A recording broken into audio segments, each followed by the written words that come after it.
since Fred Perry, all the way back in 1936. After winning his fourth Grand Slam finals, CNN's Don Riddle looks at Murray's breakthrough for Britain after 27 years without a medal.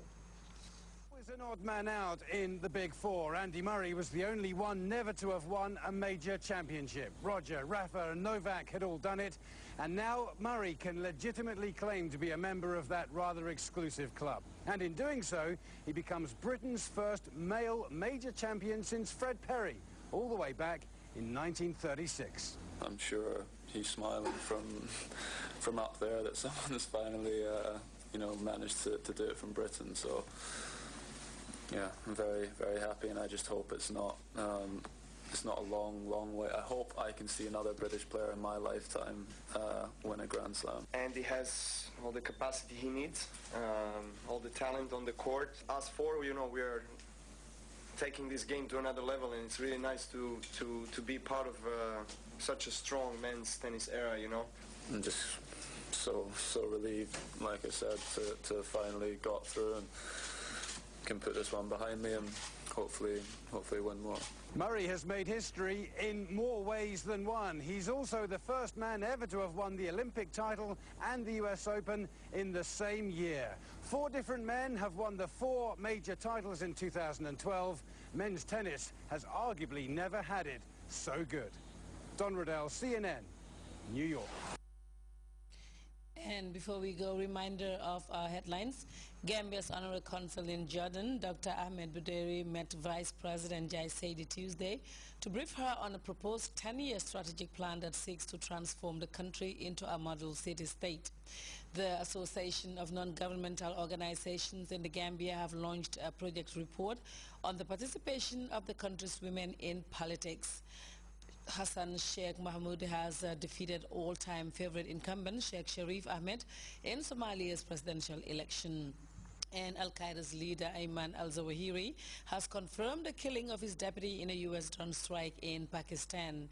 You can also follow that story and other Grts programs live on www.grts.gm. There you can also monitor Grts Radio live. That's all in the news. Thank you very much for your time. Inshallah, we'll be back at 2200 hours with more news. Stay tuned in for more programs.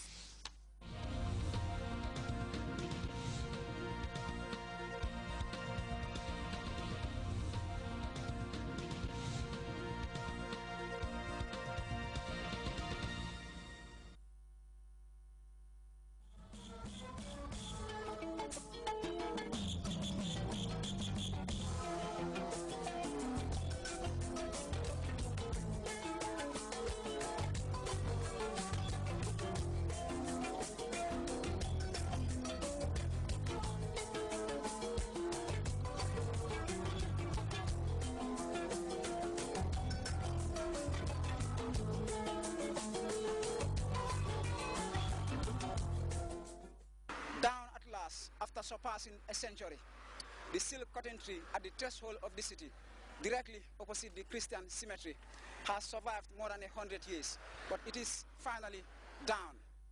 The tree used to hold a variety of important spiritual and curative connotations for the people of Banjul. In the past, businessmen going by this place used to throw coins at its foot in sign of good luck. Twigs from the tree used to be tied around the neck of teething children in order to allay pain. And after surviving more than a century, its markings can still be found here, strappingly symbolizing the effect of times long gone. I am Ibrahim Jata, and this is the expedition. Call it the Guitagal. This week, I am in the island city of Banjul, taking a walk through time. Banjul, at the turn of the 19th century, was a city of colorfully contrasting and divergent norms. This tree, which has survived more than a century, is one attribute of the past which tells the city's story. As I walk back in time, I'll be trying to find out the mystery behind this tree, how it reveals the city's story, and why it is still deeply valued deep in the 21st century. Also on this edition, we revisit the greatest ever cholera epidemic to hit Banjul. It's the story of Mokam town and how it became half-died. detail behind this interesting street. In those days, it was called Morecambe Town. Also coming up, we unveil our brand new episode, Storming the Expedition. In Travel Ahead, we will convey all relevant travel updates, as well as latest news from the tourism industry and the Gambia Tourism Board. That's the expedition walking back in time in just a moment. Hi, I'm Nisa, having a great time with my friends at the Smiling Coast. This program is brought to you by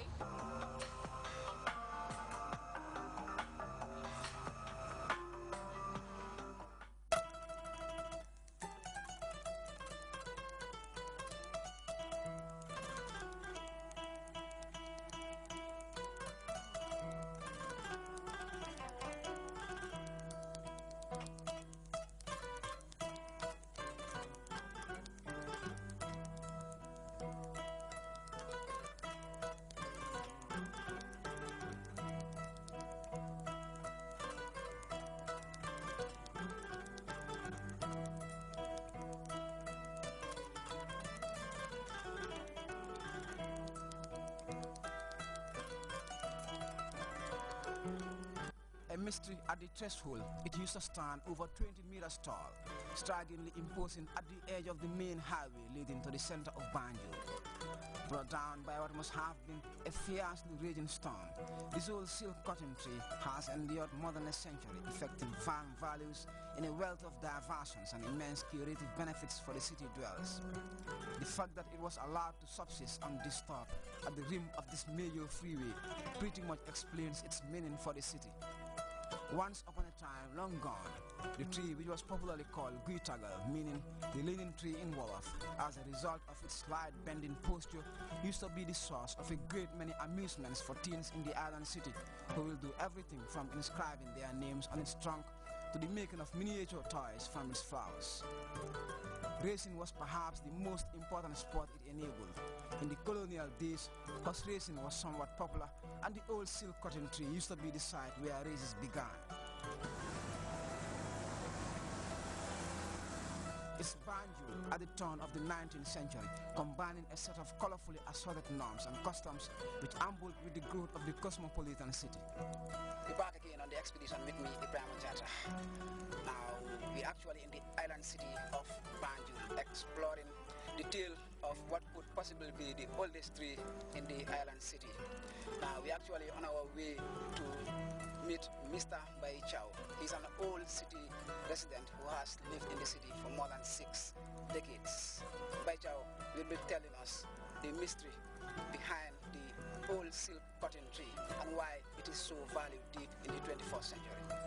A retired civil servant residing at Llewellyn Street, snuggled neatly behind the Major King Fahad Mosque, Chow recalled the tree's import to the city. He told the expedition that the tree is older than his elder brother, who was born in 1922. You can see it. You can see by the remnants.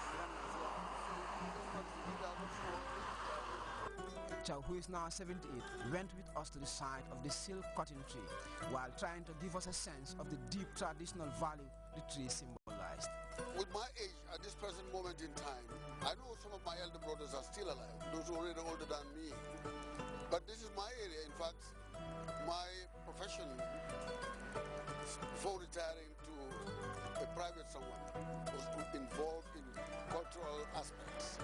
I worked in the Department of Culture for some years, and before that too, my boyhood days I spent most on cultural entertainment, arrangements, research, documentation, etc. Tell us a bit about those days. Those days were nice because we have the old people who are the custodians of culture.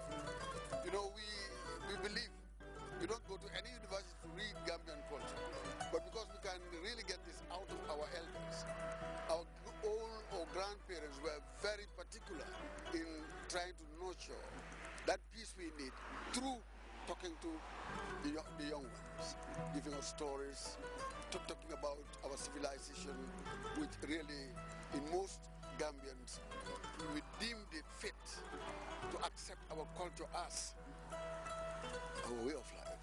It tells the story, how to behave, your attitude, your manners. Those are the behavioral tendencies